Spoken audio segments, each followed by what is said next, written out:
Ma chère Célia, mesdames, messieurs, bonsoir. Je suis ravie de t'accueillir à nouveau dans notre mairie pour cette conférence passionnante intitulée « Comment le cerveau influence nos choix alimentaires » que tu vas nous présenter ce soir. Tu es déjà venu nous parler des mécanismes de décision et des biais cognitifs. Ce soir, tu vas encore plus loin en explorant un sujet qui nous concerne toutes et tous, plusieurs fois par jour, nos choix alimentaires. Moi j'ai zéro, j'ai bougé. Autrement dit, ce qui se passe dans notre tête au moment de dire oui à une pâtisserie ou non à une salade. Permets-moi de te présenter brièvement. Tu es docteur en neurosciences, auto-entrepreneur et chargé d'enseignement à l'école de diététique et de nutrition humaine. Spécialiste de psychologie cognitive, de nutrition et de gestion du stress, tu as à cœur de rendre accessibles les recherches scientifiques les plus complètes. Ce soir encore, tu vas nous aider à mieux comprendre nos comportements les plus quotidiens. Au cours de cette conférence, tu nous expliqueras d'abord comment notre cerveau prend des décisions alimentaires sous l'influence de nombreux facteurs, émotions, souvenirs, odeurs, contexte social, fatigue, marketing. Tu nous montreras ensuite comment certains mécanismes cognitifs, souvent inconscients, peuvent nous conduire à faire des choix que nous regrettons ensuite ou que nous ne comprenons pas toujours.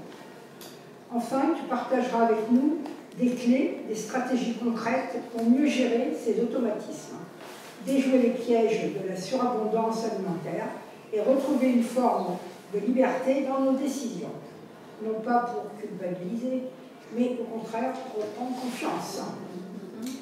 Cette conférence s'adresse autant aux professionnels de santé qu'aux éducateurs, aux parents ou à toute personne soucieuse de son bien-être et de sa relation à l'aliment. Ma chère Célia, merci pour ta présence, ta fidélité envers notre mairie. Merci à vous tous d'être parmi nous ce soir. Je vous souhaite une belle conférence. Et comme Célia le sait, je reste une demi-heure.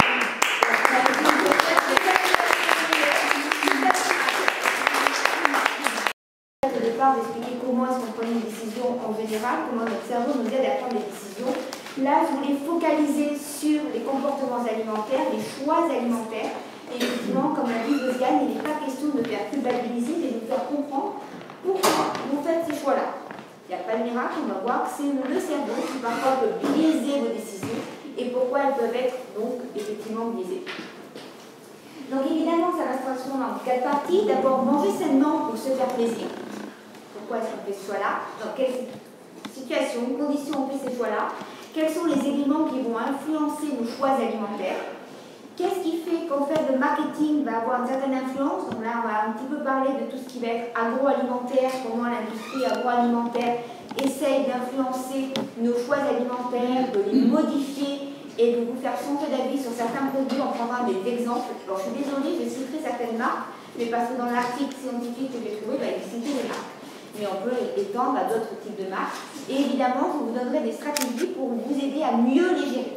Non pas pour vous faire culpabiliser ou pour vous éviter comme de manger peut-être votre tablette de chocolat, vos 3 carrés de chocolat, ce que j'ai fait tout à l'heure avec mes merveilles du monde, voilà, parce que j'en avais envie et je l'ai fait quand même, moi qui fais toujours attention, mais plutôt pour que vous puissiez le faire finalement en pleine conscience et en disant c'est pas un drame, j'ai fait ce choix-là, je l'assume et surtout ne pas culpabiliser parce que il faut aussi évidemment se faire plaisir, on n'est pas des ordinateurs.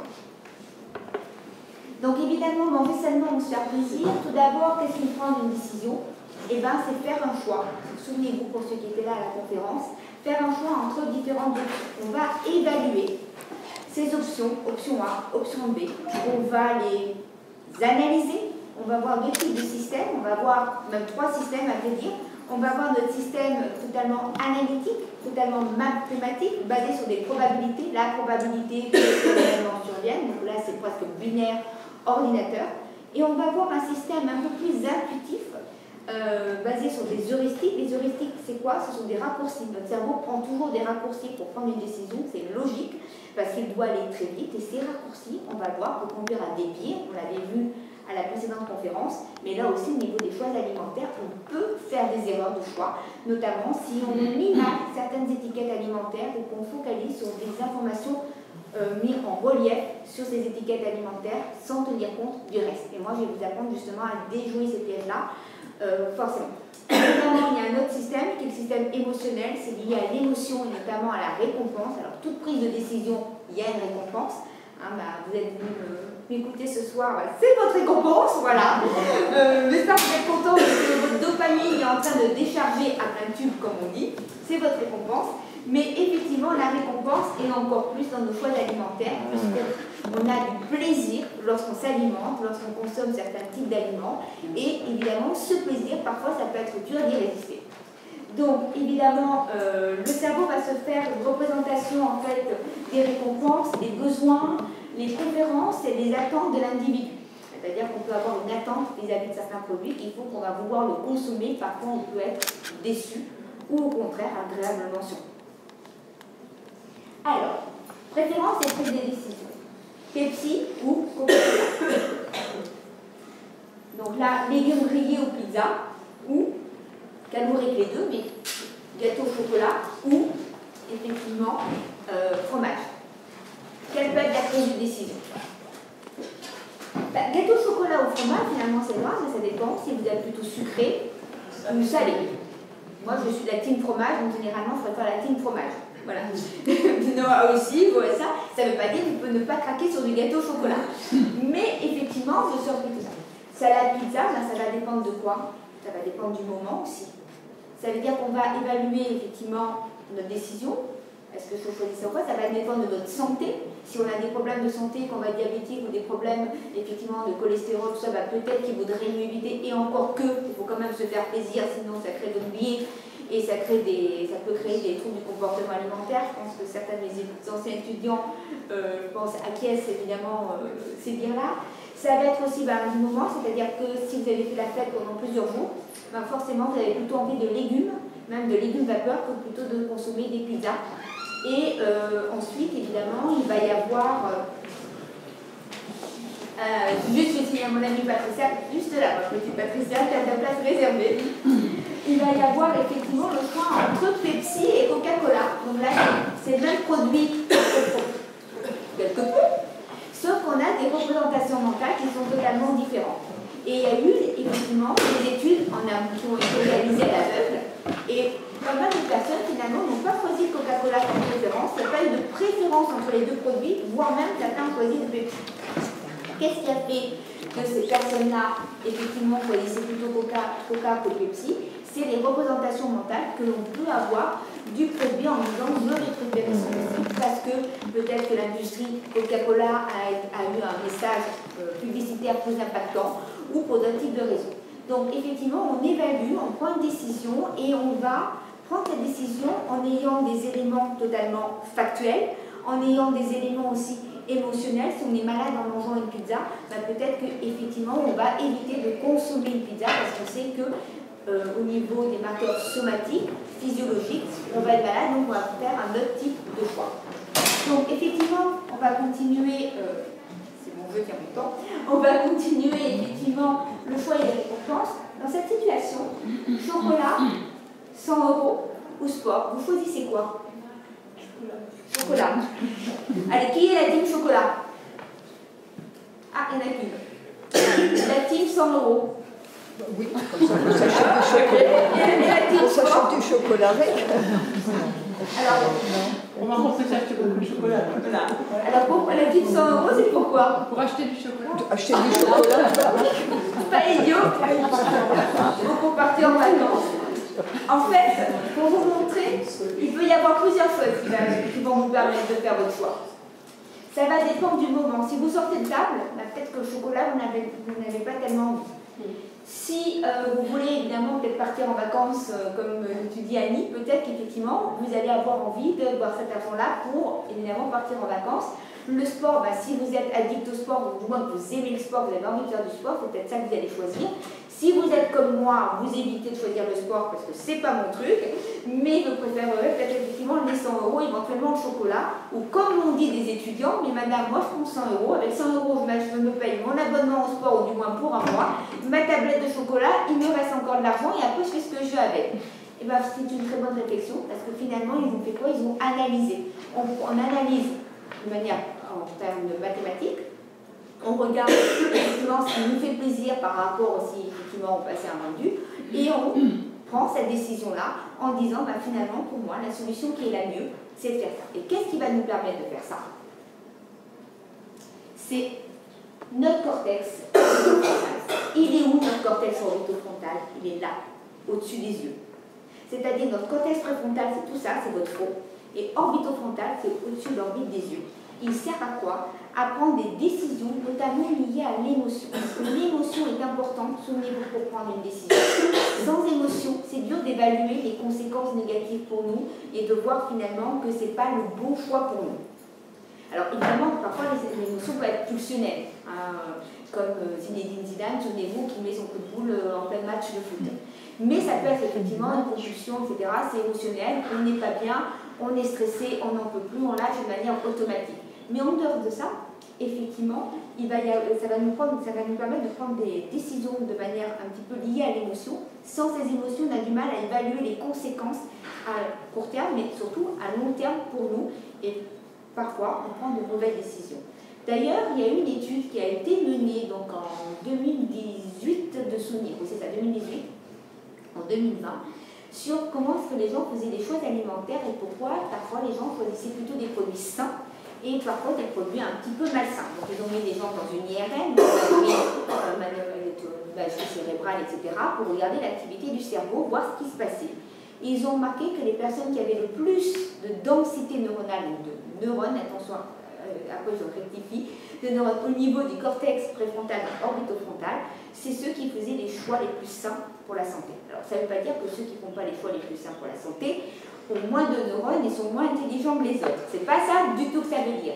C'est juste que ces récepteurs-là, qui sont les récepteurs à dopamine, les D2, il y a 4 types de récepteurs à dopamine, et ces D2 qui sont à ce niveau-là ont une action, jouent un rôle, ont un impact sur nos prises de décision. Donc quand il y a une diminution de ce nombre de récepteurs D2, on va avoir du mal à évaluer les conséquences de nos actes, quel que soit l'acte, on va être un peu plus intensif, parce que justement, on va peut-être moins bien analyser la situation. C'est ce qui explique d'ailleurs que les cerveaux des adolescents, généralement, au niveau du préfrontal, les adolescents sont un peu plus impulsifs parce que leur cerveau préfrontal, au niveau de leur cortex préfrontal, il arrive à maturation vers l'âge de 25 ans. Donc ça peut expliquer, donc ça se redensifie, il n'y a pas de souci, mais ça va expliquer effectivement qu'il y a des personnes, justement, notamment quand elles se suralimentent ou quand elles sont en surpoids avec atteinte d'obésité, on sait, chez celles qui se suralimentent, qu'il y a des problèmes de dopamine, notamment de ces récepteurs D2 au niveau de ce cortex préfrontal et qui vont les pousser à faire parfois des mauvais choix parce qu'elles ont du mal à évaluer les conséquences, effectivement, de l'acte à long terme, dans tous les cas, et de préférer le plaisir immédiat que finalement, peut-être la santé, etc. Donc, évidemment, ce pomme ou barre chocolatée, qu'est-ce qu'on choisit? Vous invitez à manger une pomme effectivement à midi, ce qui peut arriver lorsqu'on est très pressé, effectivement, et qu'on n'a pas le temps de manger, il faut bien grignoter. Moi, généralement, je ne devrais pas le dire, mais c'est des barres hyper protéinées, hypocaloriques, voilà. Donc, généralement, mes étudiants me gueulent un petit peu sur ça, mais quand on n'a pas le temps, ça cale un petit peu, le temps de pouvoir manger tranquille. Donc, effectivement, les choix rationnels, quel est l'avantage? Quels sont les inconvénients? Qu'est-ce que j'ai à gagner à consommer ce type d'aliments? Donc, à consommer peut-être en ce moment des salades, etc., parce que les analyses sanguines sont mauvaises. Donc, il va peut-être falloir y remédier, ce qui ne veut pas dire ne plus se faire plaisir. Ça veut peut-être dire éviter de manger 3 parts de gâteau au chocolat par jour, en tous les cas, puis de faire aider. Est-ce que c'est toujours le cas de prendre effectivement des décisions rationnelles? Et à la fois oui et non, parce que effectivement on est rationnel, mais dans certaines situations, effectivement, on n'est pas toujours, et quand il y a un problème de dopamine, ça peut effectivement impacter notre prise de décision. Donc évidemment, là, c'était salade ou gâteau au chocolat. D'ailleurs, vous feriez quoi au niveau de ce choix-là? Salade. Pourquoi salade? Parce que c'est plus varié, c'est plus coloré, c'est plus appétissant. Ça peut dépendre du moment aussi, peut-être là. Est-ce que vous avez faim, pas faim? Je dis, ça dépend de beaucoup de choses.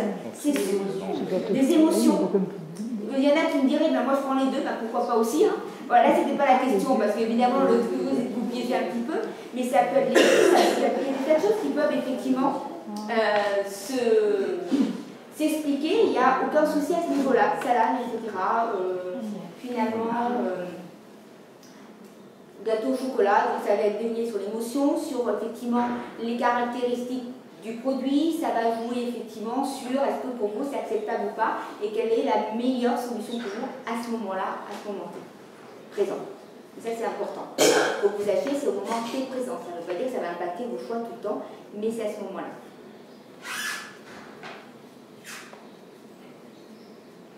Donc évidemment, manger sainement ou se faire plaisir, on fait quoi? On attribue d'abord une valeur à chaque option de la prise de décision. Et la valeur que vous allez lui attribuer à l'option, c'est une valeur qui est subjective, qui est pour vous. Il y a des personnes qui vont privilégier la santé, donc elles vont préférer la salade. D'autres qui vont préférer un plaisir immédiat, peut-être des gâteaux au chocolat.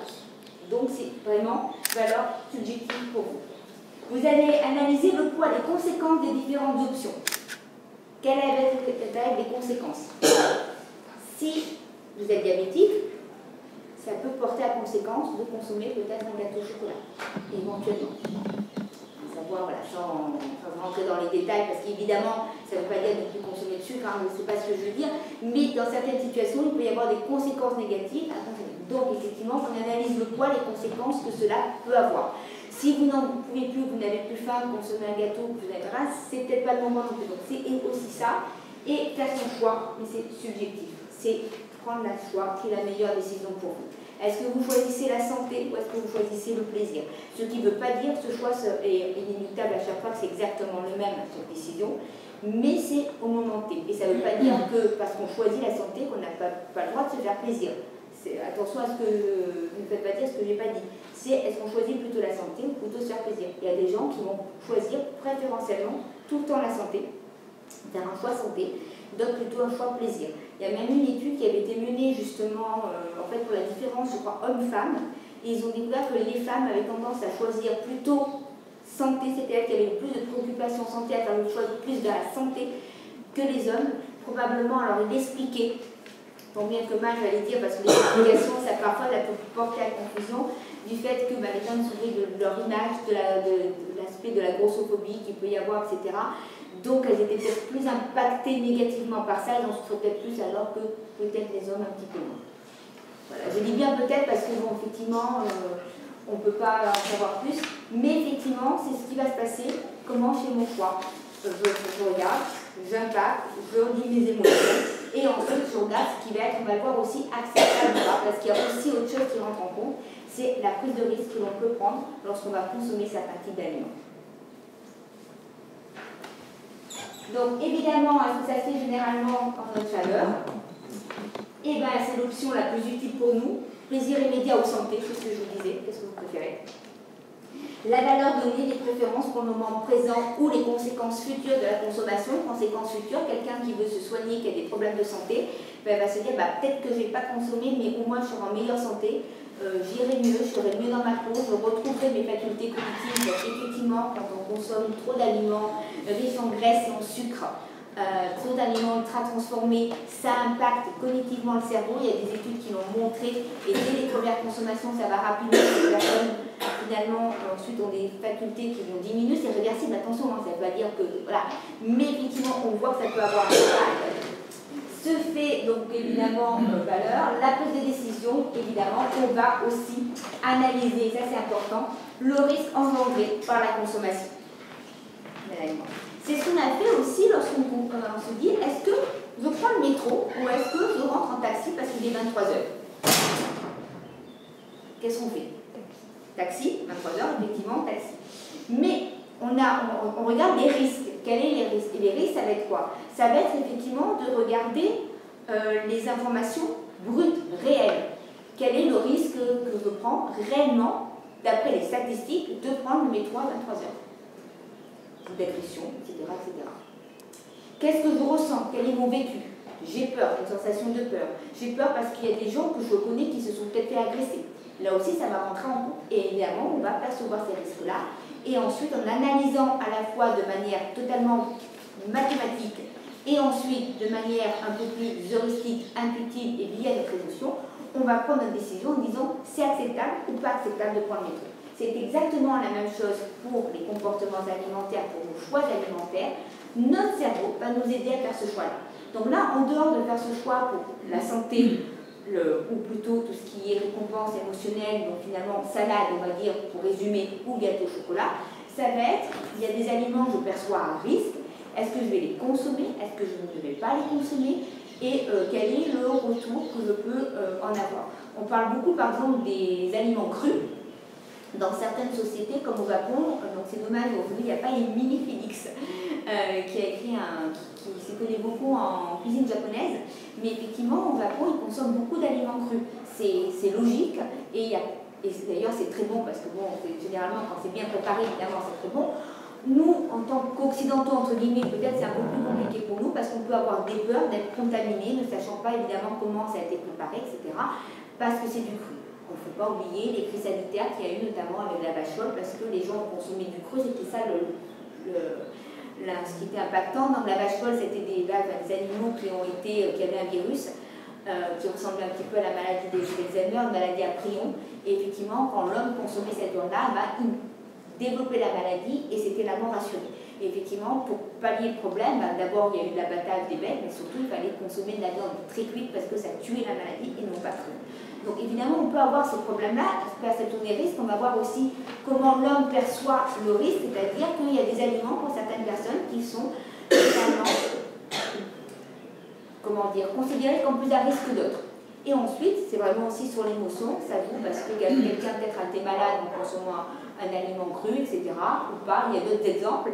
Et effectivement, ensuite, on lit ces informations et on prend notre décision. Pour moi, c'est acceptable de consommer tel type d'aliment. Pour moi, on va le voir, ce n'est pas acceptable. Et on va le voir bien évidemment avec des exemples tous ensemble. Donc effectivement, quels sont les éléments qui influencent nos consommations alimentaires? Donc en dehors de ce que je viens de vous dire, le plaisir, pas le plaisir, est-ce que je choisis santé, etc., il va y avoir tout ça. Les propriétés, les vertus organoleptiques de l'aliment. D'abord, si vous l'aimez ou si vous ne l'aimez pas. Ça, c'est la base. Ça va être les caractéristiques donc, hédoniques, la qualité, le danger des aliments. Il y a des aliments qui ont une certaine qualité, notamment nutritionnelle, qui vont peut-être vous pousser à les consommer. D'autres qui ont peut-être des dangers. Et aussi les dangers de l'aliment avec les risques par rapport aux risques réels et aux risques perçus. Parfois, on va voir que les risques aussi que l'on perçoit au niveau de la consommation alimentaire, notre cerveau, là encore, c'est subjectif.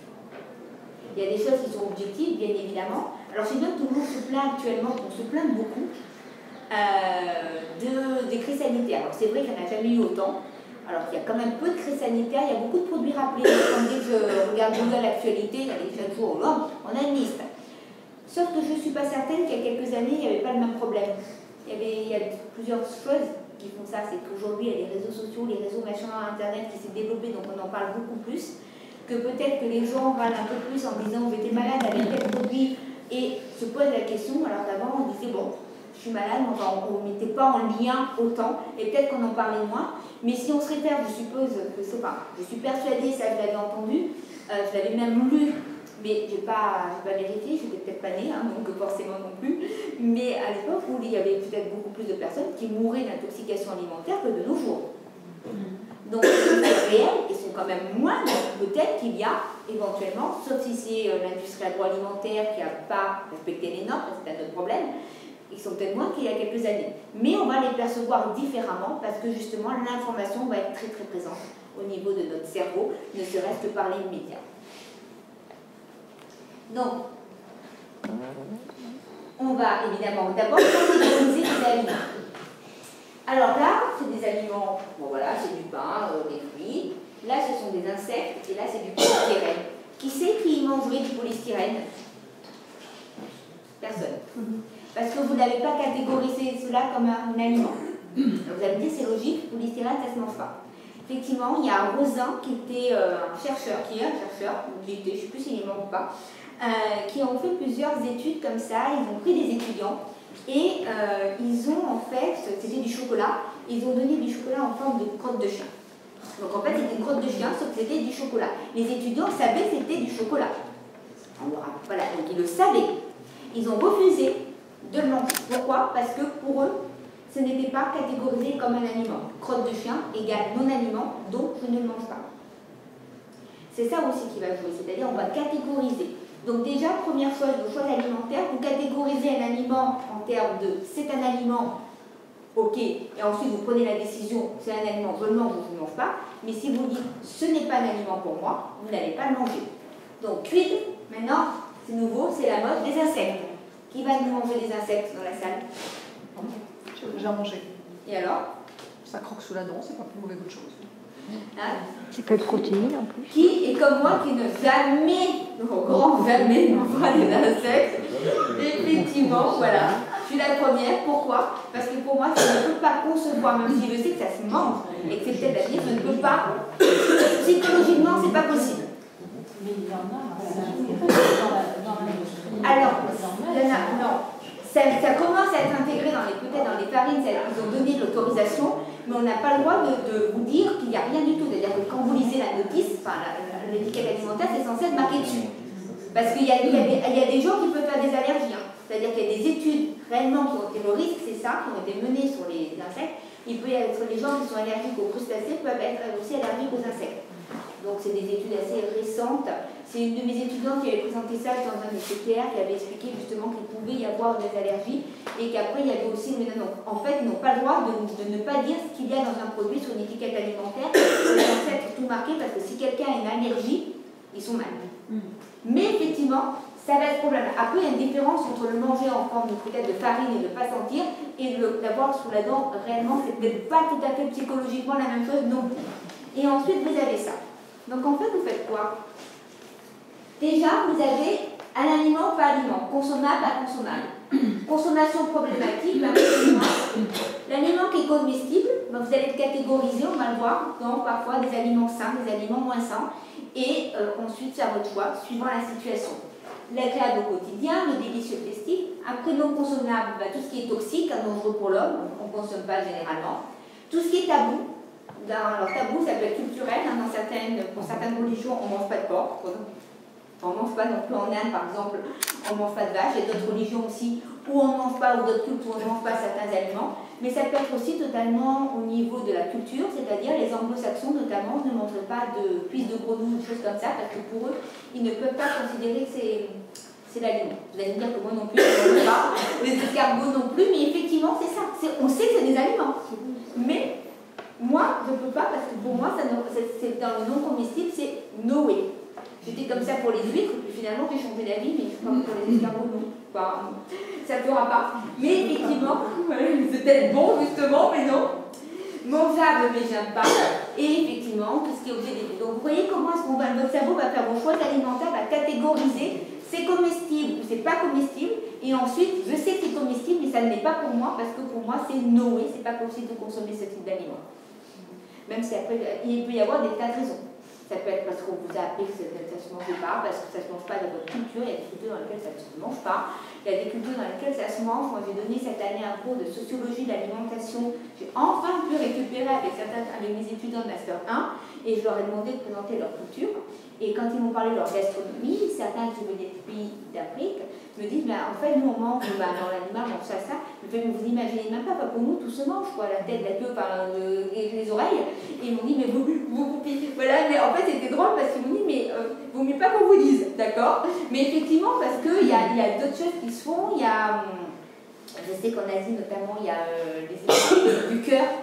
Voilà, une étudiante qui m'avait expliqué que c'était du cœur à la poêle, etc. Bon, moi, je sais que c'est un truc que je ne pourrais pas manger, mais c'était logique, peut-être, et dans la culture, effectivement, et peut-être que si j'avais vécu comme ça, ça ne m'aurait peut-être pas impacté, puisque c'était dès la naissance.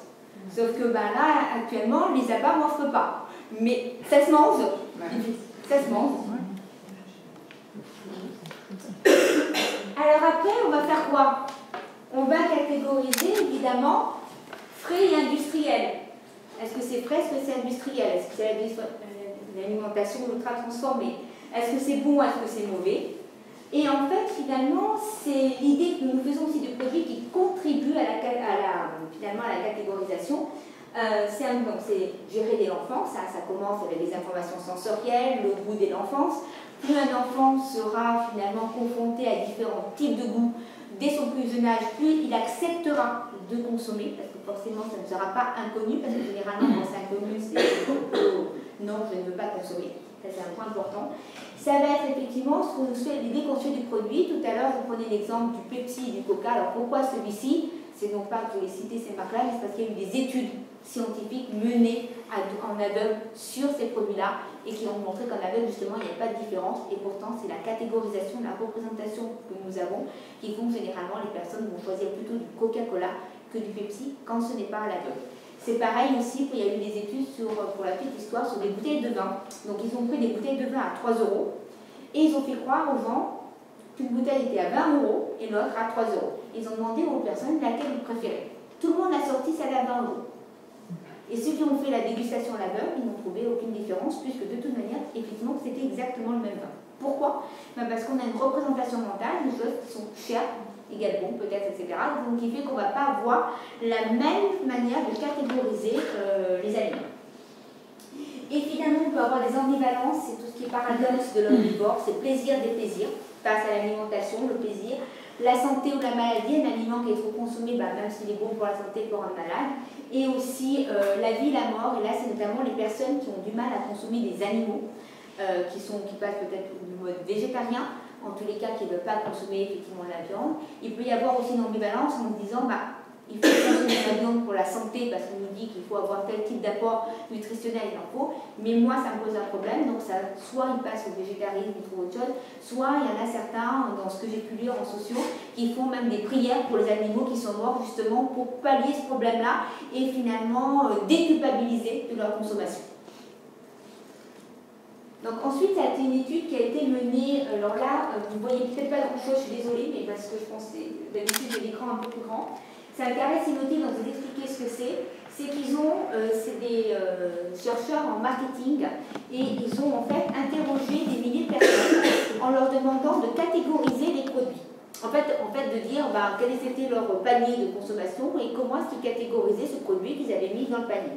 Et qu'est-ce qu'il en est ressorti? C'est 4 trucs: bon, mauvais, pas bon. Alors, le mauvais, c'est quoi? C'est les produits de transgression. Donc, autant dire tout ce qui est McDo, tout ce qui est hamburger, le Burger King, KFC, machin, les bonbons, les barres chocolatées, c'est en fait mauvais. Ils ont catégorisé ça pas mauvais en goût, mais mauvais pour la santé, nutritionnellement. C'est ce que disent les gens.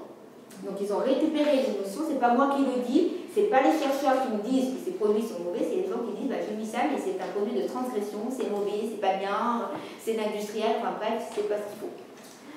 Les bons, c'est quoi? C'est tous les produits bruts et authentiques. C'est-à-dire les produits, tout ce qui est les gaufrés, tout ça, les produits bruts, ou les marques qui font de l'authentique, qui sont authentiques, les labels bio, les labels, le label rouge, je vois par exemple, je suis aussi chez Bleu Blanc Cœur, donc Bleu Blanc Cœur, tous ces labels-là, produits authentiques, vous voyez vraiment, du terroir, sain pour la santé et qui apportent effectivement tout ce qu'il faut, donc se comprendre comme une alimentation saine, les bons produits du terroir. Et là, vous avez pas mauvais, pas bon. Pas mauvais, ça signifie que c'est des produits qui sont transformés, mais acceptablement transformés. Ils ne sont pas mauvais pour la santé. Alors, ça va être tous les compléments alimentaires que les gens ont mis dedans. Ça va être tout ce qu'on peut prendre, que certains sportifs peuvent prendre d'ailleurs pour évidemment se complémenter et apporter certains éléments. Alors, il y a tous les trucs de protéines, etc. Là, je ne rentrerai pas dans le détail, mais effectivement, c'est des produits pas mauvais. C'est-à-dire que ce n'est pas des produits sains au sens, ce n'est pas des produits bruts, bons, mais ce n'est pas du tout mauvais pour la santé. Voilà, donc c'est pas mauvais, c'est ce qu'ils ont mis. Ils ont mis aussi les produits allégés, comme les produits minceurs, diététiques, etc., qui ne sont pas considérés pour eux comme mauvais pour la santé. Je dis bien que c'est par rapport à ce qu'eux ont répondu. Ça, c'est important de le savoir. C'est pas quelqu'un qui est un chercheur qui a dit ça, c'est pas mauvais pour la santé. Parce que sinon, mes diètes et les nutritionnistes vont me tuer si je dis ça. C'est tout simplement parce qu'on se bat finalement parfois pour des produits allégés. Mais effectivement, c'est que les gens ont dit non, ça, c'est voilà, c'est acceptable. Et ensuite, vous avez les pas bons. Alors, les pas bons, c'est quoi? C'est tous les produits pratico-économiques, finalement. C'est certains plats qu'on met directement au micro-ondes, tout ce qui va être pratique. Alors pourquoi c'est pas bon? Parce que c'est en fait, c'est pas que c'est des produits de transformation, mais les gens reconnaissent que il n'y a pas de goût, que les poivrons qu'ils ont achetés tout préparés dans tel type de marché de grande surface, etc., ils ont plus le goût de paraffine que le goût de poivron. Mais c'est tout ce qui va être ce type de produit et ils ont mis effectivement, donc là vous avez les plats préparés par les marques de distributeurs, les conserves, les premiers prix, etc., qui sont, c'est pas bon, mais bon, finalement on s'y fait, mais en tous les cas c'est pas dans le mauvais. Alors qu'est-ce qui va se passer? Vous imaginez bien qu'on va voir effectivement des marques, on va y revenir, qui font tout à l'heure dans la troisième partie, qui vont focaliser justement sur ces différentes carrés sémiotiques. Et on va voir que certaines veulent rester dans leur cadre, en produit de transgression par exemple, et d'autres qui vont essayer de nous faire changer d'avis. Ensuite, vous parlez de la perception des risques. Perception des risques. On focalise toujours sur les côtés négatifs de la consommation de aliments. On est humain, on focalise toujours sur le négatif. Là, c'est un biais qu'on a. Donc, on va avoir peur de la comportement qui peut rendre irrationnel. La viande, on va avoir des comportements irrationnels face à ça, parce que pour peu que quelqu'un à côté de nous ou qu'on connaît ait été malade, forcément, ça va changer notre perception des choses. Moi, pour vous donner un exemple personnel, il y a quelques années, j'avais mangé du thon mi-cuit dans un restaurant. Pourtant, c'était un restaurant, donc j'étais à Nice avec ma mère, plutôt gastronomique, on va dire, c'était pas le petit restaurant qui n'a pas été bon, et j'étais malade. Depuis, j'ai beaucoup de mal enfin du thon, je peux en manger, mais pas mi-cuit, parce que, vu l'intoxication alimentaire que honnêtement j'ai fait, j'ai plus envie d'en revivre, c'est une fois pas deux. Donc effectivement, ça va être ça. Et en fait, le problème qui fait peur aux consommateurs, qui nous fait peur, c'est que généralement, le risque il est subi. C'est-à-dire qu'on ne maîtrise pas. Or, on déteste, en tant qu'humain, le risque qu'on ne contrôle pas, qui est involontaire. Or, on ne contrôle pas ce que fait l'industrie agroalimentaire. Même s'il y a une traçabilité, etc., il y a un moment donné où on prend un risque, on ne sait pas comment c'est fait, et ça peut nous poser problème. Donc c'est subjectif et c'est aussi lié aux croyances de l'individu, aux croyances de l'individu, parce que finalement, ce qui va complexifier effectivement la tâche aux industriels de l'alimentation, et on est toujours en situation d'incertitude quand on consomme un produit, en fait, finalement. Alors, quels sont les risques qui inquiètent le plus les consommateurs? Généralement, d'abord, c'est les différents types de risques. Risques sur les performances du produit. Vous consommez un produit, vous achetez un produit, vous ne savez pas s'il est bon ou s'il n'est pas bon. Si en termes de qualité, de quantité, ça va vous convenir, donc il y a toujours un risque. Alors qu'on a dépensé pour acheter son foie gras pour les fêtes, par exemple, si on est amateur de foie gras, celui que vous avez acheté, il n'est pas bon du tout. En incertitude, alors vous avez évidemment l'incertitude, les OGM, oui, mais d'accord, organismes génétiquement modifiés, donc on ne connaît pas forcément les tenants et les aboutissants, les risques réels ou pas, même s'il y a eu des études dessus, parfois il faut un peu de recul pour savoir effectivement dans le temps ce que ça donne, sachant que quand on en consomme, c'est l'organisme, donc c'est la plante, je veux dire le légume, qui a été modifié. Même si vous en consommez, c'est pas votre ADN ne sera jamais modifié. Je le dis parce que je suis tombée sur une étude où il disait que notamment des Américains, alors c'est une étude qui date un petit peu, pensaient encore qu'il pouvait y avoir effectivement un problème à ce niveau-là, et qu'en consommant un aliment, un organisme génétiquement modifié, ils pouvaient eux-mêmes avoir leur génome qui allait se modifier. Ensuite, vous avez effectivement l'incertitude au niveau du poids, finalement, est-ce que c'est par exemple la pastèque ou le melon, est-ce qu'il est sucré, pas sucré, parce que vous ne voyez pas comment il est fruit et c'est dur de choisir. Alors, si vous êtes comme moi, vous faites des catastrophes, il y en a un qui est fait, il est probable. Ma mère, elle tombe toujours bien, mais c'est une incertitude, donc c'est un risque que l'on va prendre au niveau de la consommation. S'il faut, le fruit va être jetable, malheureusement. Vital de consommation, c'est la peur de l'empoisonnement malgré les règles d'hygiène. On sait que de plus en plus il y a des règles d'hygiène au niveau effectivement de l'industrie agroalimentaire. Quand celles-ci respectent les règles d'hygiène, je suis bien d'accord, parfois certaines, on l'a vu dans la presse, se sont fait un petit peu, on va dire, ils ont eu les organismes sanitaires qui leur sont tombés dessus. Mais effectivement, malgré les normes d'hygiène, on ne sait jamais, il y a toujours un risque vital. On voit bien avec les produits qui sont rappelés, d'être contaminés à la listeria, etc. Même s'ils font tout ce qu'il faut, on n'est pas à l'abri d'une contamination. Les risques sanitaires, on en a parlé avec tout ce qui va être vital, etc. Les grandes, finalement, crises sanitaires.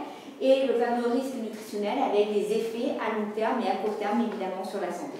Donc finalement, comment est-ce qu'on va catégoriser les aliments? On va avoir comestibles, non comestibles, frais industriels, bons, mauvais, les marqueurs somatiques suivant l'expérience qu'on a eue avec l'aliment qui fait que si on a été malade, qu'on a eu un effet négatif, on ne va plus le consommer. Si on a eu un effet positif, on va au contraire le consommer. Le paradoxe de l'omnivore, parfois justement la mort, la vie, de se dire bah, je veux faire une prière pour l'animal parce que je consomme un animal, j'ai tué quelqu'un, j'ai tué un animal, mais moi j'en ai tué aussi pour lui, donc il peut y avoir une espèce de combat psychique chez certaines personnes. Et effectivement, les caractéristiques de l'aliment lui-même, la caractéristique nutritionnelle de l'aliment, et aussi les risques que l'on peut prendre.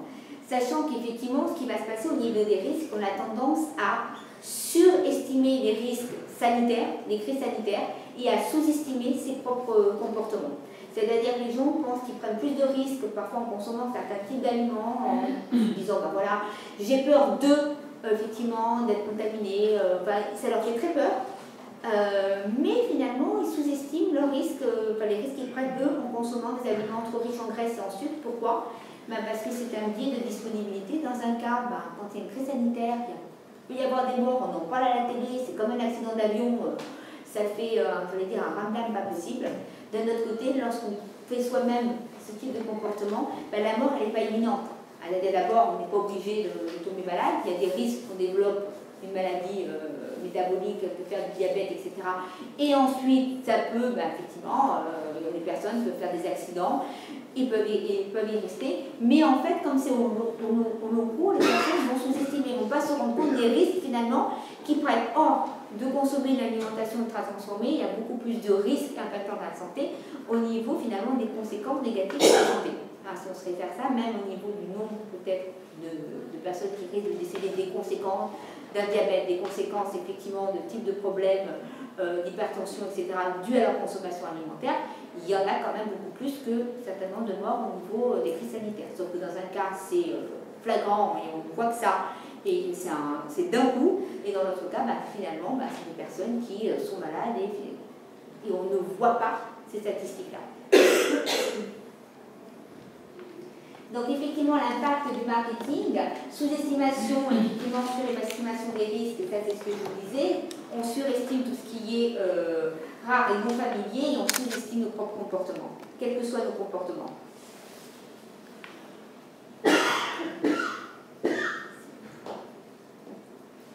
Donc effectivement, marketing alimentaire, je vous ai mis ces quelques photos de pub. Là, Mars et Haribo, c'est effectivement tout ce qui va être dans le transgression, dans le fameux mauvais pas. Voilà. Mais ils font quoi? Elles font quoi ces marques? Elles se positionnent sur ce créneau. Pourquoi? Parce que Haribo, je ne chanterai pas la chanson, il ne faut pas qu'il repleuve. Mars et sa repas, ça va se positionner sur ce type de choses, ça va se positionner aussi qu'ils ne retombent pas en enfance quand ils ne mangent des fraises tagada. Et on se positionne sur ça et on est content de faire cette transgression-là. Moi, tout à l'heure, quand j'ai mangé mon chocolat de la Paix du Monde, qui est mon chocolat, ma tablette de chocolat quand j'étais gamine, c'est le chocolat industriel, au supermarché, mais qui n'existait plus pendant des années, c'est toute une enfance. Donc on a envie de revenir, c'est un petit peu comme les émissions de télé qui reviennent avec les anciens présentateurs, on a envie de se retrouver finalement dans cette un petit peu enfance-là. Et là, c'est pareil, donc évidemment, on se positionne sur ça. Elles le font exprès, elles savent que ce qu'elles donnent nutritionnellement, en tous les cas, elles ne peuvent pas dire que c'est super bon pour la santé, elles ne pourront jamais dire ça, mais en tous les cas, elles vont se positionner sur ça et nous on va acheter parce que ça nous fait plaisir justement de se calmer, de prendre du plaisir. Après, vous avez finalement, là, Activia et bébé éliminé, c'est plutôt finalement le pas mauvais. C'est-à-dire que je ne suis pas sûre que si on boit notre eau, on n'élimine pas non plus, honnêtement. Sauf qu'elles vont se positionner sur ce créneau-là pour effectivement nous faire acheter et qu'on ait cette représentation-là. Activia, alors je vous ai mis, c'est une ancienne pub, alors là c'était Shakira à l'époque apparemment, si je me souviens bien, qui dansait dans la pub, pour ceux qui ont connu la pub, et effectivement, bien dans son ventre, etc. Ça pouvait donner envie de consommer le produit, mais c'était pour expliquer que c'était bon ce qu'il y avait, parce qu'il y avait des probiotiques, etc. Sauf que dans d'autres yaourts, normalement, il y a aussi des probiotiques, et même quand ils sont enrichis en probiotiques, comme on ne sait pas combien il y en a, je ne suis pas sûre qu'on puisse faire la différence entre les yaourts dits, normaux et les yaourts notés probiotiques dessus. Voilà, ça, j'en suis pas certaine. En tous les cas, sur les étiquettes, moi, j'ai jamais vu de différence, en tous les cas, en termes de contenu réel. Mais effectivement, c'est sur ça qu'on peut se positionner. Évidemment, on a aussi les biais de raisonnement. Si on vous dit, on a mis, ils ont fait ça, bœuf haché 75% maigre et de l'autre côté 25% gras, les gens ont choisi 75% maigre. Et ben, je vous rappelle que 75% maigre, ça veut dire 25% gras. Et ça veut dire surtout beaucoup trop gras dans la viande hachée. Voilà. Pour faire la remarque, on avait fait une étude dans une année, c'est beaucoup trop. Ce qui signifie que si vous voyez 5% de matière grasse, bah, c'est mieux que 75% de maigre. Sauf que vous allez focaliser sur quoi? N'oubliez pas, on focalise sur l'ancrage. On ancre effectivement les informations sur ce que l'on voit en premier. Ça va nous faire focaliser notre attention et on va se dire, bah, elle est plus maigre que l'autre. Alors que pas du tout. Et c'est en ça qu'ils vont justement vous berner dans l'industrie agroalimentaire. Donc, quand vous allez voir ces informations-là, calculez ce que ça fait. Regardez si vous changez les mots, en changeant les mots, en changeant les informations, en voyant les choses de notre point de vue, si effectivement c'est réel, ou si on n'est pas juste en train d'essayer de vous savoir que c'est pas juste la même chose. Et là, vous vous dites, bah oui, mais finalement, il y a quand même beaucoup de gras dans cette viande, éventuellement. C'est pareil, effectivement, au niveau, il y avait eu les biscuits Prince de Liu, c'était marqué sans colorant, sans conservateur, sans matière grasse hydrogénée et riche en céréales et au lait. Bah, c'est très bien, mais je ne suis pas sûre que ce soit mieux que les biscuits d'une autre marque à côté, donc on va citer BN, puisqu'on ne sait jamais. Voilà, mais bon, là, c'était des études, donc en fait, peu importe, c'est-à-dire que finalement, ils focalisent dessus, vous allez voir ça comme ça, riche en fibres, enrichi en fibres, sans sucre, machin, etc. On va avoir envie de se dire, bah, c'est super. Et en fait, quand on regarde les étiquettes nutritionnelles, bah, c'est pas plus enrichi en fibres que le produit d'à côté qui ne l'a pas forcément mentionné. Donc là, ça va être aussi, sans aller effectivement dans les détails, de regarder votre étiquette, savoir si c'est réellement vrai ou pas, et peut-être de comparer, à moins que vous aimiez ce produit-là et que vous préfériez cela, le biscuit, peu importe, ça c'est un autre problème, c'est votre préférence, c'est votre choix alimentaire, c'est votre goût, et on n'y revient pas. Encore, si c'est pour le niveau, on vous dit lequel est mieux pour la santé, lisez les étiquettes derrière et regardez si effectivement c'est enrichi machin, que finalement c'est la même chose et que peu importe. Ça ne veut pas dire que l'autre sera mieux, ça veut tout simplement dire de regarder. Là, dernièrement, j'avais vu sur les réseaux sociaux quelqu'un justement qui avait mis une photo de c'était des biscottes au blé complet. Très bien. Il a regardé l'étiquette, justement, c'était un diététicien nutritionniste, a regardé l'étiquette et au blé complet, il y avait 2% de farine complète et le reste c'était de la farine blanche. Sauf que si on voit ça, c'est vrai qu'on pense au marketing, on dit chouette, c'est au blé complet, c'est bien, je le prends, et c'est peut-être pas mieux qu'une autre finalement. Donc ça, c'est faire attention, toujours regarder, ne pas se laisser berner par les informations qui vont être focalisées dessus, qui vont attirer votre attention, c'est ce qu'on appelle les biais d'ancrage et de cadrage. Ancrage, vous faites attention aux informations que vous voyez en premier. Effectivement, c'est comme dans les soldes, l'objet coûte 199 €, dans votre tête c'est 100 € et non pas 200 € si vous ne prenez pas le temps pour réfléchir. Et ou alors, les biais de cadrage, c'est-à-dire comme là en haut, la manière dont on va vous présenter l'information, effectivement, va changer votre comportement et vos choix. Donc là aussi, c'est quelque chose auquel il faut prêter attention parce que ça peut être impactant. Et là, ce qui va se passer au niveau des marques, c'est qu'elles vont jouer sur ça. Donc, Appeline, McDonald's, tout ça, tout ce qui est. Alors, moi, dans l'étude, il y avait cet exemple-là, parce que l'étude n'est pas totalement récente. Mais effectivement, maintenant qu'ils ont mis des fruits en dessert au lieu de la crème glacée, ils vont se positionner pour c'est bon pour la santé, etc. Pour faire croire que finalement, c'est un sandwich avec du pain, du fromage, des légumes, de la viande, et puis ensuite, on a des. Voilà, donc c'est très bien. Attention au marketing, ils essaient de nous faire changer de représentation pour nous faire croire finalement que c'est meilleur pour la santé qu'un autre type de produit. Donc c'est à vous à déjouer ces pièges-là et à regarder réellement ce qu'il y a et ne pas forcément prendre, comme on dit, pour un peu en comptant comme ça, mais vraiment réfléchir et se poser. C'est pareil pour le Nutella, alors je passe la publicité, c'est bon pour penser, se dépenser avec la petite tête blonde, là, le petit enfant qui joue, très mignonne. Et on pense que c'est super bon pour penser, se dépenser, donc on va avoir envie d'en consommer. Moi, quand j'étais jeune, effectivement, bah, voilà, j'avais mon Nutella, parce que bah, il y avait des noisettes, elles pouvaient être bonnes pour la santé. Bah, aujourd'hui, on sait que pas forcément tout à fait. Et en tous les cas, si on a envie d'en consommer, oui, pour se faire plaisir, ça, je le redis, il n'y a pas de souci, c'est pas ce que je suis en train de dire de ne pas en consommer, mais en tous les cas, de ne pas croire que si on consomme, c'est super bien pour notre cerveau. C'est surtout ça, c'est un petit peu la différence. Hein. Et d'autres de produits aussi, Typhine qui est maintenant qui sont des produits, en fait des yaourts à 0% qui ont mis la stevia au lieu des édulcorants non naturels, donc justement pour essayer de passer dans le c'est bon, notre produit est naturel. On a aussi Maïs Bonduel qui n'avait pas inclus des conserves où les gens trouvaient qu'il n'y avait pas forcément de goût. Donc là en fait c'est des marques qui ont été citées par les personnes qui ont été interrogées. Donc moi j'ai récupéré effectivement, c'est d'ailleurs pour ça que j'ai bien cité quand est-ce que c'était fait, etc. Puisque voilà, je ne travaille pas avec une marque en particulier, je ne décris aucune marque. Hein. C'est juste qu'en fait ils vont modifier effectivement leur façon de dire, donc parfois c'est bien, parfois c'est peut-être moins bien, mais on joue sur de la publicité, du marketing et ça va finalement impacter vos choix alimentaires. Donc toujours vérifier les informations qui vous sont données pour ne pas vous laisser biaiser, parce que c'est ça que ça va changer. Et là, quelques biais de perception, c'est bon. Là, vous voyez, alors vous ne voyez pas tellement les chiffres. Là, ils ont fait bonbons chocolatés. Donc les calories, vous voyez, c'est 1380 kilocalories. Et là, le muesli, calories réelles, 1330. Et ils ont mentionné dans un cas, ici en blanc, mention plastique et mention faible teneur en matière grasse. Ils ont demandé à des personnes d'évaluer les calories. Quand il y a marqué faible en matière grasse, donc c'est considéré du coup comme bon pour la santé, les gens ont sous-évalué les calories par rapport aux calories réelles. Rien qu'avec cette mention. Et il n'y avait pas du tout de rôle de gamme, c'était pas parce qu'elles avaient se suralimenter, etc., qu'elles avaient une autre façon de penser, c'était chez tout le monde. Ce qui signifie quoi? Qu'on a tendance à sous-évaluer les calories des plats bons pour la santé. Et souvent les gens disent, bah, c'est pas grave, je mange ça, c'est bon pour la santé. Oui, mais on a envie de leur dire, ta poignée d'amande, elle est peut-être aussi calorique que ton Mars. Alors nutritionnellement, j'en conviens, c'est pas la même chose pour la santé. Mais en termes d'évaluation calorique, si on se base sur ça, alors là j'ai peut-être exagéré parce que je ne sais pas le nombre de calories du Mars et de l'amande, mais en fait c'est un peu ça, c'est souvent on sous-évalue les calories des produits qui sont bons pour la santé, on va surévaluer celles qui ne sont pas forcément bons pour mentionner bons pour la santé ou ce type de choses. Donc évidemment, quelles conséquences? Comme c'est bon pour la santé qu'on a sous-évalué les calories, on peut augmenter la consommation de 50%. Ah ben c'était pas 6 calories, c'est bon pour la santé, donc je peux en reprendre un deuxième.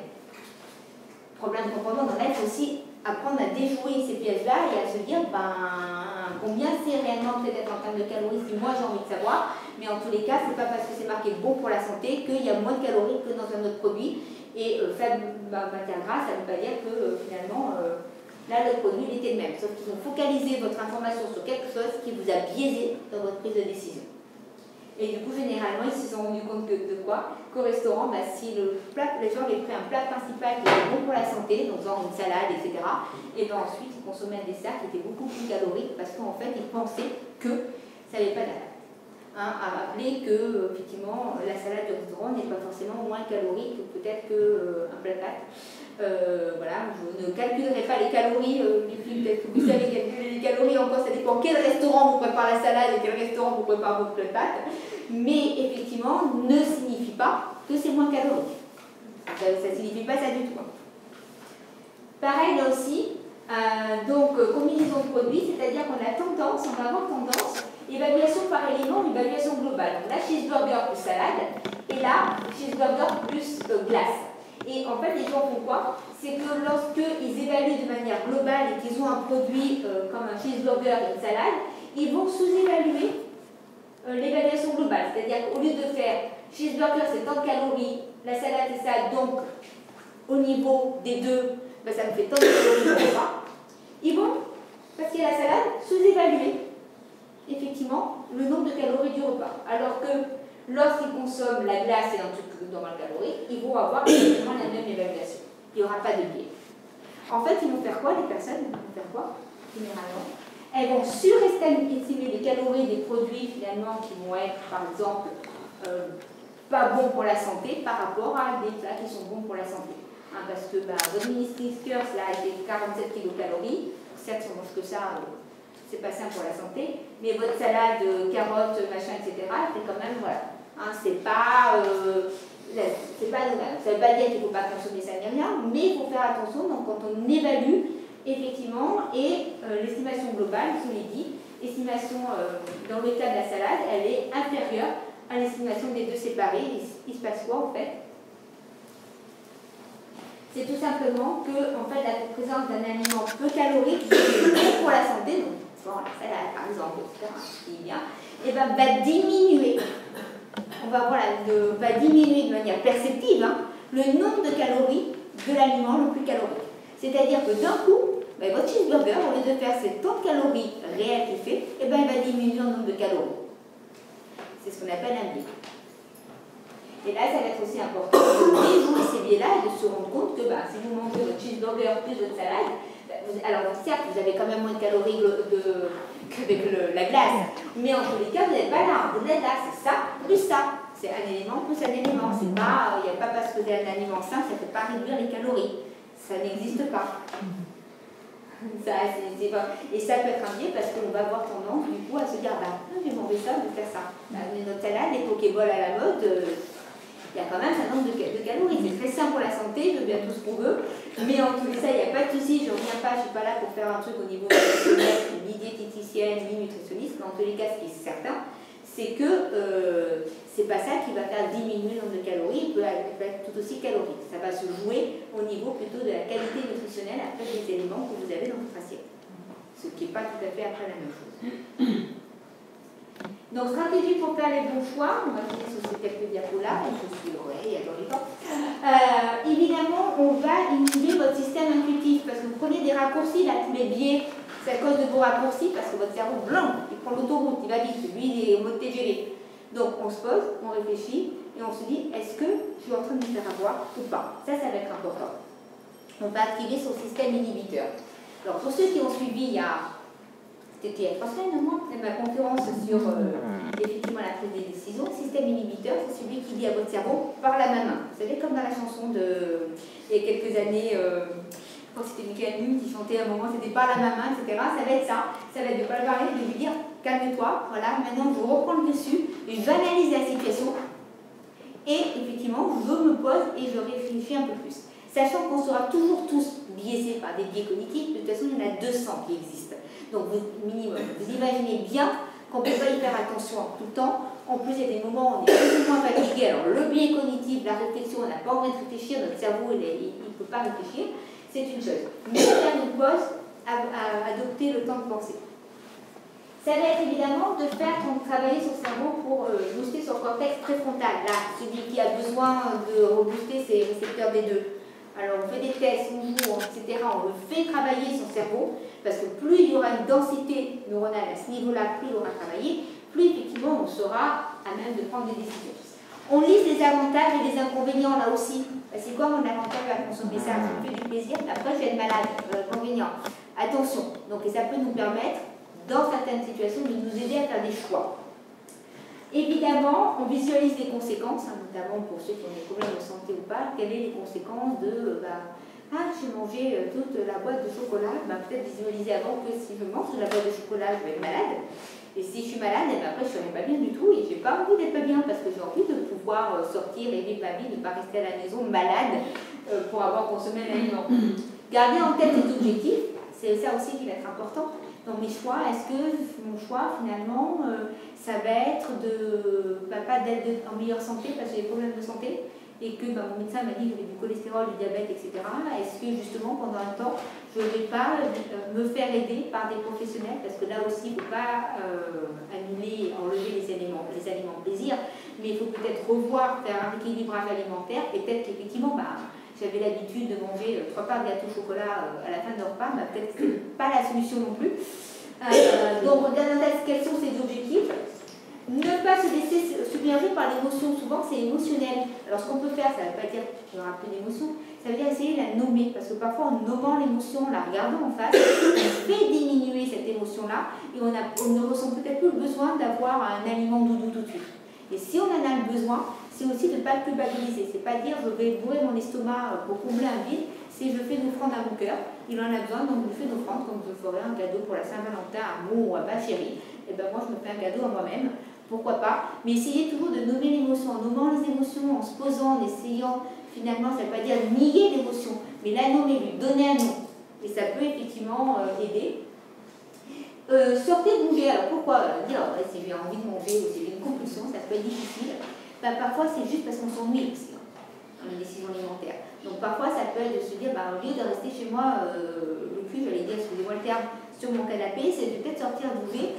Et est-ce qu'après, j'en aurais encore envie ou pas, ou c'était juste parce que j'étais en train de m'ennuyer grandement, j'avais rien à faire, et qu'il fallait que je trouve quelque chose à faire, comme les gens qui tapent avec des stylos, vous savez, comme ça, etc., parce qu'ils ont besoin de gestes. Ça peut être aussi une solution.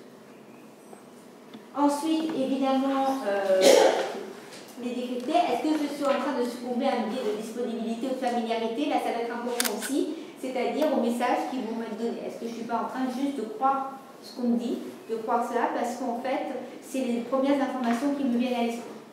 Comme tout à l'heure pour les crises sanitaires, ça me vient à l'esprit, mais est-ce que c'est réellement vrai? Attention, oui, il y en a, mais attention, effectivement, des informations qui me sont délivrées. De formulation, on change, souvenez-vous de la viande maigre à la viande grasse, on change le cadrage des informations. Ça peut aider effectivement à voir finalement le problème autrement et à savoir si on n'est pas en train de biaiser mon choix et de focaliser mon choix, d'essayer de maintenir mon choix. Le biais d'exposition, le biais d'exposition, en fait, généralement, vous choisissez les produits que vous voyez beaucoup à la télé, à la publicité, dans les publicités, parce que vous y êtes tellement exposé que vous finissez par croire que vous les aimez plus que les autres. Alors que peut-être pas forcément, peut-être que si, parce que vous avez goûté, vous dites, moi j'ai goûté cette pâte à tartiner, celle-ci je la passe, à celle-ci, peu importe, mais sinon ça peut être ça. Donc ça va être aussi, est-ce que je l'aime vraiment, ou est-ce que j'ai pas juste subi un matraquage publicitaire qui vous voit tellement la même pub à la télé, que finalement quand je vais au supermarché ou dans un magasin, je vais choisir ce type de produit-là, parce que je me serais fait une opinion comme quoi celui-ci est meilleur qu'un autre, et c'est celui-ci que je veux, alors que finalement je ne l'aime peut-être pas tant que ça, en tous les cas pas plus qu'un autre. Essayer de se forger sa propre opinion. Et effectivement, sélection, tout simplement, généralement, en fait, on va être influencé par tout ce qui est biais de sélection, c'est-à-dire qu'on va sélectionner l'information qui va dans notre sens ou l'information qu'on va nous donner, souvent quand on est sur les réseaux sociaux, quand on a fait des recherches, des informations qui reviennent. Donc, on peut vous y faire certaines recherches. Effectivement, c'est toujours aussi les mêmes informations. Donc, regardez, allez voir ailleurs, ce qui ne veut pas dire changer d'opinion. Ça veut tout simplement dire tenir compte des autres informations pour soit vous conforter dans votre opinion, soit changer éventuellement votre opinion.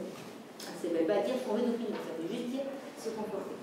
Okay, alors pour la petite histoire, pour que vous compreniez bien, effectivement, je vous ai mis pour certains, c'est la bibliographie, ça c'est le clin d'œil à mes étudiants, parce que oui, même quand on fait une conférence grand public, si je puis dire, on mit, voilà, et là je n'ai pas tout mis, et je vous remercie pour votre attention.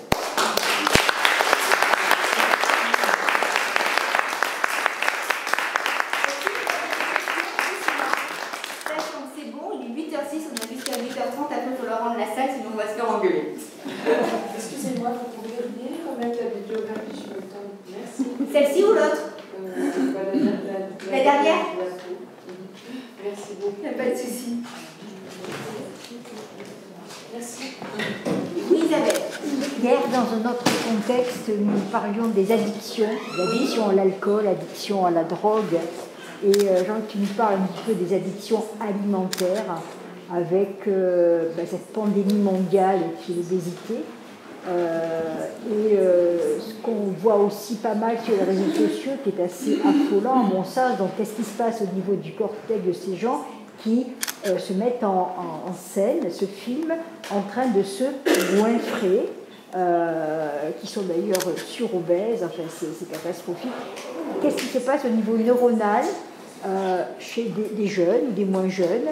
Ça vient beaucoup des États-Unis, ça vient aussi pas mal d'Asie maintenant, c'est ce phénomène de gloutonnerie, je vais dire, voilà, enfin, en tout cas d'addiction alimentaire et de troubles du comportement alimentaire.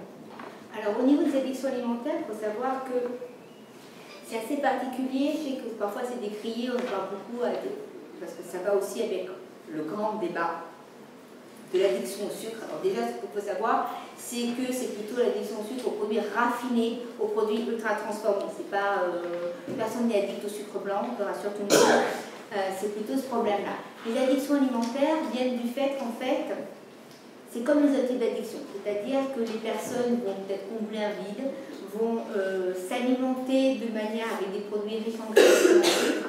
Et cette alimentation, finalement, qui est trop riche en graisse et en sucre, en produits notamment raffinés, parce qu'en fait, ce qui va se passer, c'est qu'il va y avoir libération de dopamine. C'est-à-dire que plus un aliment, on appelle ça des aliments palatables. Les aliments palatables, c'est généralement des aliments qui sont hyper caloriques. On ne va pas se mentir, des brocolis vapeur, c'est rarement considéré comme un aliment palatable.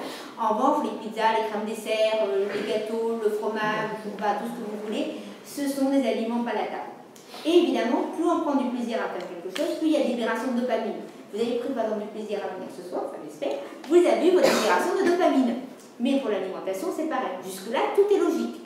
Sauf que lorsqu'on consomme trop de choses, ce qui va se passer, c'est qu'on va avoir une surstimulation de ce système dopaminergique, trop de dopamine qui va être libérée. Donc là, c'est un problème. Il va se passer quoi? Notre cerveau, il va devoir s'adapter, comme pour toute autre drogue, à cette surstimulation de dopamine. Il en a trop, il faut qu'il gère. Donc il va réduire en fait, notamment un des mécanismes, c'est la réduction du nombre des récepteurs. Donc de fait, on va avoir moins d'effet de la dopamine. On va diminuer cet effet-là. Donc la personne, elle va faire quoi? Au départ, en prenant 2 carrés de chocolat, maintenant, je n'en ai plus, il m'en faut 4 carrés de chocolat. Et ça va monter, c'est l'effet de tolérance, on augmente les doses jusqu'à certains points. Parce qu'au niveau de l'alimentation, évidemment, après, il y a quand même un facteur qui est important, c'est le ventre, hein, l'estomac, le digestif. Sinon, à un moment, ça ne rentre plus. Quoi. Et à ce moment-là, c'est cette surstimulation de dopamine, avec ce nombre de récepteurs D2 qui, notamment, a diminué, donc on augmente les doses. Et effectivement, on va continuer. Et notamment, on va avoir un problème au niveau du cortex préfrontal. Donc il y a toutes les zones, évidemment, parce que le système dopaminergique de récompense, c'est dans une zone du cerveau, on a l'aire tegmentale ventrale, où il y a les neurones qui vont libérer au niveau du nucléus accumbens notre zone cérébrale du cerveau. Et là, c'est tout ce qui est hédonisme, plaisir, etc. Et quand il y a une libération de dopamine, on a du plaisir notamment, et on est motivé à refaire le comportement. Et il y a un facteur cognitif, qui est la zone cérébrale qui intervient dans l'aspect cognitif de la composante effectivement hédonique, c'est notre cortex préfrontal, qui va nous permettre effectivement de prendre des décisions. Et comme je l'ai dit tout à l'heure, avec le cortex préfrontal et le cortex orbitofrontal, préfrontal pur, quand les neuroscientifiques délimitent préfrontal et orbitofrontal, préfrontal c'est plutôt les décisions froides, et orbitofrontal lié avec un aspect finalement émotionnel. Et en fait, les personnes vont avoir du mal à évaluer les conséquences de leurs actes. Et donc, elles vont consommer ces aliments parce qu'elles vont privilégier le plaisir immédiat au plaisir différé. Après, pour les personnes qui se filment, ça c'est un autre débat. Je pense que c'est parce que de plus en plus, on est dans la société de se montrer. Et effectivement, il y a des deux côtés au niveau des troubles du comportement alimentaire. Il peut y avoir différents types de groupes qui vont être montrés entre les anorexiques, celles qui mangent, etc.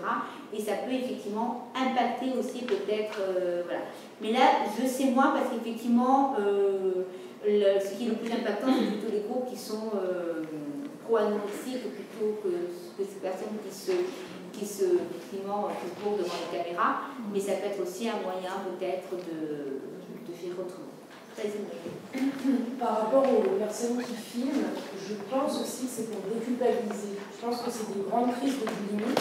Et quand on fait des crises de boulimie, il y a énormément de culpabilité. Et en fait, le fait de filmer, ça permet de déculpabiliser le temps d'un instant. Et après, on gère même la caméra s'éteint.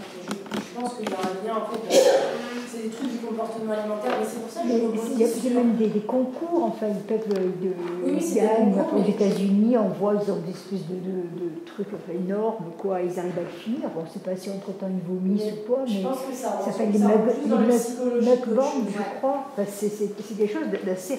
Honnêtement. Après, il y a tous les concours aussi, en fait, oui, c'est de mon pifre de temps de saucisses en seconde. C'est ce goinfré, c'est vraiment.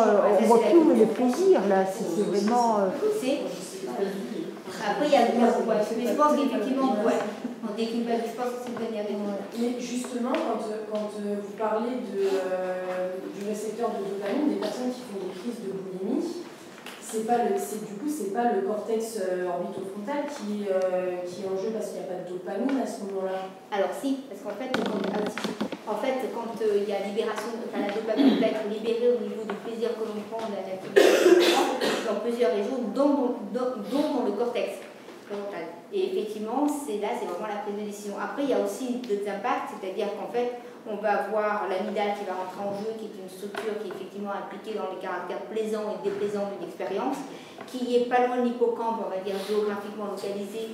Hippocampe, c'est la mémoire, donc ça nous permet de dire cette expérience, j'ai eu cette expérience ou non, donc il y a tout qui est lié. Il n'y a pas que la dopamine évidemment qui joue un rôle, parce qu'effectivement, par exemple, quand on consomme des aliments riches en graisse et en sucre, il va y avoir aussi le système aux endorphines, c'est-à-dire qu'il va y avoir une certaine libération, ça va se fixer sur le système endorphines, les substances qui vont du coup empêcher les neurones GABAergiques de faire leur effet, donc de diminuer l'effet de la dopamine, surstimulation de la dopamine, et effectivement c'est ce qu'on voit. Et les personnes qui sont boulimiques, c'est vrai qu'il y a eu des addictions à l'alimentation, et ce que j'aime chez les anglo-saxons, c'est que nous on parle d'addiction alimentaire, donc on ne sait pas si c'est au produit ou au comportement. Eux, c'est food addiction ou eating addiction. Et ce qui veut dire qu'à la fois, ils vont dire c'est au produit parce que quand ils font passer l'échelle d'addiction alimentaire, c'est le produit, c'est-à-dire c'est les crèmes glacées, etc. Enfin, c'est pas les brocolis, comme disait Vapeur, qui viennent en premier, que les gens disent j'ai un problème avec cet aliment-là. En revanche, il y a les eating addiction, ils sont addicts au comportement, et là c'est tous les comportements d'hyperphagie boulimique.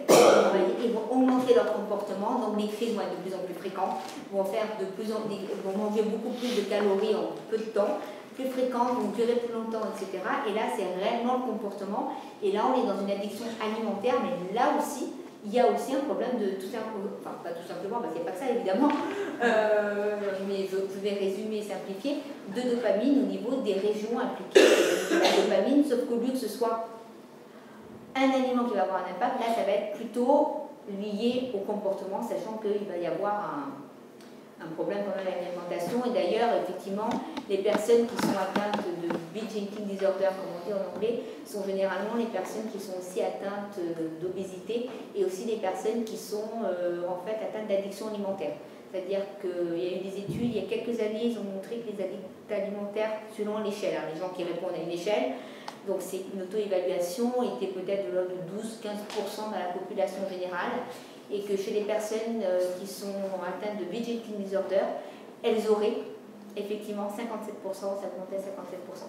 Dans les derniers chiffres que j'avais en tête, après, voilà, je n'ai pas les derniers chiffres de 2025, ils sont peut-être un petit peu vieux les miens, mais effectivement, là aussi c'est pareil, sauf que c'est un comportement, un petit peu comme les addictions, toutes les addictions comportementales, le sport, etc., où on va avoir aussi libération, effectivement, de dopamine avec l'incapacité à prendre une décision, à dire je suis blessée, je ne peux pas aller faire mon sport, j'y vais pas, j'y vais quand même, mais parce qu'en fait je prends le plaisir immédiat malgré la douleur. C'est un petit peu ça. Mais évidemment, il n'y a pas que ça qui va jouer. Après, les boulimies nerveuses, il y a aussi toute la composante très psychiatrique qui joue. Et là, on est sur un autre domaine, c'est plus, c'est comme les anorexiques où on peut avoir un problème psychiatrique, mais les crises en elles-mêmes, il va y avoir effectivement ce problème-là, parce que c'est les crises qui vont leur procurer du plaisir. Évidemment, c'est pas de faire ma crise qui me procure du plaisir, donc j'y vais. Alors, oui, madame. Je voulais savoir si les personnes qui mangeaient vegan, elles risquaient d'avoir des carences ou... Alors, je vais vous répondre, peut-être laisser répondre pour les véganes. Les véganes, ça dépend si le régime est maîtrisé ou pas. C'est-à-dire qu'effectivement, s'il n'y a pas d'apport de produits animaux, vous pouvez manquer de certains types de protéines, mais il y a des manières effectivement de pallier le problème en consommant, et notamment je pense que les étudiants pourront le vérifier, c'est consommer par exemple justement tout ce qui est légumineuse avec les féculents pour justement qu'il n'y ait pas de problème de carence au niveau des acides aminés. Donc si vous vous mettez à faire du vegan toute seule, j'allais dire, et qu'il n'y a pas effectivement d'accompagnement, il peut y avoir des carences. Et parfois, il y a certains types de carences quand même qu'il faut peut-être pallier. Et effectivement, voilà, vous avez deux diététiciennes nutritionnistes dans la salle, de Bénéma Lépine, Noémie et Élise, qui sont mes anciennes étudiantes, et qui peuvent évidemment aider justement à ce qu'il n'y ait pas de problème. Et si c'est bien géré, il y a aucune raison qu'il y ait effectivement des carences. Non, mais c'est quelqu'un qui mange ni fromage, ni œufs. Il faut faire attention justement à la manière dont on va s'alimenter et ce qu'elle va apporter cette personne-là, de bien pouvoir avoir les acides aminés excusez-moi, qu'il faut. Donc généralement, c'est légumineuses avec féculents pour être sûr de ne manquer de rien. Oui, parce que quand on est dans les extrêmes, moi j'avais vu un reportage, c'était une dame, alors elle ne mangeait que du cru. Oui, là, une autre, elle ne mangeait que des fruits, enfin, oui, voilà. Non, voilà. Après, ça, elles en sont mortes. Hein, oui, non, mais après, c'est l'extrême. Ouais. Mais effectivement, Mélanie, je pense que les filles vont éventuellement répondre ensuite. Laura, tu avais une question.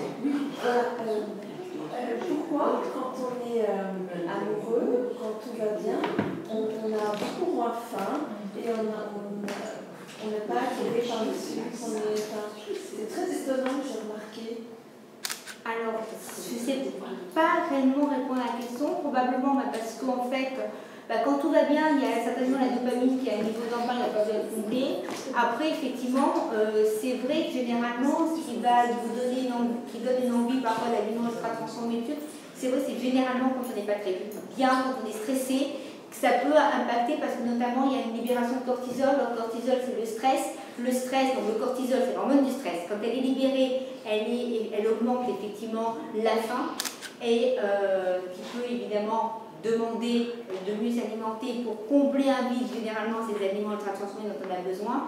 Et quand on est stressé, on a aussi une libération importante de sérotonine et on va perdre son pool de sérotonine. Or, la sérotonine nous permet de mieux gérer le stress. La sérotonine nous permet de nous adapter au stress. La sérotonine et un impact des troubles du comportement alimentaire, c'est impliqué. Mais la sérotonine, c'est aussi l'hormone du bonheur. Voilà. Et qui est impliquée dans la dépression. Donc, quand on stresse, quand on n'a plus de sérotonine, on a besoin de quoi? De rebooster son taux de sérotonine. Sérotonine égale tryptophane. Tryptophane, acide aminé essentiel. Il faut l'apporter par l'alimentation. Mais pour pas que ça rentre en compétition avec les autres acides aminés des protéines, parce que ça fait partie des protéines, donc on en trouve dans le poulet, et il faut un apport glucidique. Et généralement, pour rebooster de manière rapide, on va se tourner vers des aliments riches en graisse et en sucre. Que lorsque le taux de sérotonine est normal et qu'il n'y a pas de problème, il n'y a aucune raison d'ailleurs de se tourner. D'ailleurs, il y avait des études qui ont montré que pendant un moment, ils avaient donné à des boulimiques nerveuses du Prozac, qui est je crois que c'était du Prozac, dans tous les cas, un antidépresseur inhibiteur de la recapture de la sérotonine, et qui va prolonger l'effet de la sérotonine, effectivement, dans la fente synaptique du cerveau, et du coup, elles avaient moins de compulsion alimentaire. Donc ça peut venir totalement la sérotonine. Je suis bien, ça va bien, j'ai mon bout de sérotonine, je n'ai pas besoin. Et ce qui peut aussi nous donner envie parfois, quand on a envie même de chocolat noir, etc., peut-être c'est parce qu'on a besoin de rebooster son taux de sérotonine et d'apporter ce type d'aliment, parce que ça nous fait plus plaisir, on peut peut-être plus apporter des glucides complexes. C'est pour ça qu'on dit qu'il faut des féculents, notamment à chaque repas, en tous les cas assez souvent, pour avoir tout ce qu'il faut justement pour pas qu'il y ait de problème au niveau de la synthèse de nos neurotransmetteurs. Parce que sinon, sans pic d'insuline, il n'y a pas de sérotonine qui est synthétisée. Difficilement. Sans quoi? Sans pic d'insuline, sans insuline. Oui, parce qu'en fait, sinon les tryptophane rentrent en compétition avec des autres acides aminés, notamment la tyrosine, entre autres, des plats protéiniques qu'on trouve par exemple dans le poulet. Il faut qu'il y ait quelque chose pour. Et c'est pour ça que, généralement, quand on en manque, on va se tourner plutôt sucré que des aliments. Donc c'est pour ça qu'il faut faire attention et manger de manière équilibrée pour éviter d'avoir un problème, notamment dans la synthèse de nos neurotransmetteurs, parce que sinon le cerveau ne fonctionne pas. C'est comme une voiture. Votre Ferrari, elle ne fonctionnera pas si vous ne lui mettez pas d'essence. Elle va rester sur place, votre Ferrari. Là, c'est exactement la même chose, votre cerveau ne fonctionnera pas. Voilà. Et sans parler évidemment de bien dormir, mais ça sera effectivement pour d'autres interventions, mais effectivement c'est aussi un point important. Oui, vous avez des questions, madame? Non? Ah non, est-ce qu'il y a encore des questions? Non, c'est bon? Je voulais demander aussi, oui. Les plats tout préparés de marque, souvent ils mettent comme indice A, ou est-ce qu'on peut s'y fier ou... Regardez les étiquettes nutritionnelles, il vaut mieux préparer son plat soi-même, ça c'est clair. Ouais. Après, dans les plats tout préparés, industriels, il y a des plus ou moins bons, on va dire de plus ou moins bonne qualité, on ne va pas se mentir. Il y en a qui sont mieux que d'autres. Donc, est-ce qu'il faut se fier au Nutri-Score? J'en suis pas si certaine que ça, parce que parfois ils ont en fait quand c'est des produits bruts, pour vous donner un exemple, tout ce qui va être même produit brut, du vrai fromage, on entend du produit brut, du bidon, etc., qui peuvent être mal placés au Nutri-Score, alors c'est meilleur pour la santé que d'autres produits qui vont être transformés, mais parce qu'il va y avoir moins de graisse, etc. Donc le but, c'est surtout de regarder les ingrédients qu'il y a dans le plat préparé, et s'il y a d'autres choses que vous ne connaissez pas dans le plat préparé, on ne le prend pas. Il vaut mieux prendre un plat qui est peut-être moins bien noté, mais qui va avoir en fait des ingrédients bons qu'il peut y avoir chez vous, plutôt que de voir apparaître des noms bizarres ou des je sais pas quoi dedans, ou alors une liste comme ça d'ingrédients. C'est surtout ça. Après, on peut regarder en premier Nutri-Score et regarder après effectivement les étiquettes. Ça c'est un point important, toujours regarder ce qu'il y a, et c'est par ordre décroissant, c'est ça, ouais, par ordre décroissant, ce qui veut dire que le premier aliment qui est noté dessus, c'est celui qui a la plus grande quantité. Donc ça vous permet de voir si vous prenez, je sais pas, un plat préparé que le premier aliment c'est sucre, et que c'est du salé, bah, c'est mal barré, en fait, voilà, c'est plutôt ça. Et quand c'est marqué sans huile de palme, pourquoi c'est toxique l'huile de palme? C'est plutôt pour des conditions plus écologiques, réellement, je crois, que toxicité, parce qu'il y a des gens qui cuisinent à l'huile de palme, et je suis pas sûre, et que c'est un impact, effectivement, que c'est pas toxique pour l'homme, hein, c'est juste qu'il y a plus des conséquences au niveau de l'écologie, etc., des problèmes d'arbres, etc. C'est plutôt l'aspect écologique, et voilà, c'est plutôt ça. Mais il n'y a pas de toxicité à proprement parler. Si elle est hydrogénée ou pas. Voilà. Oui, mais ça, c'est comme toutes les huiles. Si elles sont hydrogénées ou pas, c'est un problème si elles sont transformées ou pas. Mais n'importe quelle huile transformée hydrogénée va avoir un impact. Ce n'est pas l'huile de palme en elle-même. L'huile de coco hydrogénée, etc., c'est la même chose.